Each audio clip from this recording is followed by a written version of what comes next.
program is the Restored Hope program. The Restored Hope program is a program that I had whispered to you at one point. It is about the teen girls, the teen mothers who lost their hope because they went to school, secondary schools, but they dropped out of school either Form 1, Form 2, Form 3 or Form 4. And that is why even this program of Restoring Hope, N, I'm saying is a very good program, because you are not just restoring the hope of these young girls or these young mothers. You are restoring the hope of the society in Embu County.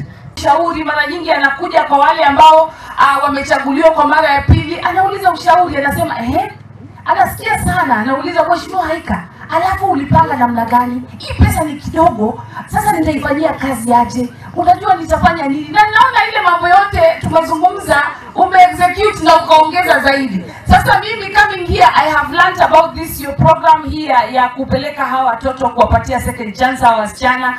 Na mimi sasa nikienda huko nitafanya hiyo. Tunaona nimejifunza kitu. Na mimi ndio milioni sema kwanja ino siko gaya nogu. Nenjowe aligago siga yake goko. Na mukoro jesi ya woman rep wanyu. Niyo ndo ni mwaigwa Kigina kirena kyo kana yake. Ugegarikara hando wigue woman rep wanu akarererwa atende ndo nambasari ya woman rep.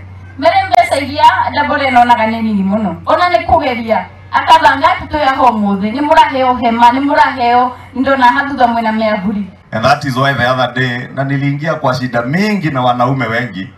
Nilisema ile siku tutapata nafasi ya kubadilisha katiba. I don't know when that will be, but if we ever get, nikasema mimi proposal yangu ni hii kiti ya governor tuachie our women leaders because they do better. Na hawaibi. And now I carry to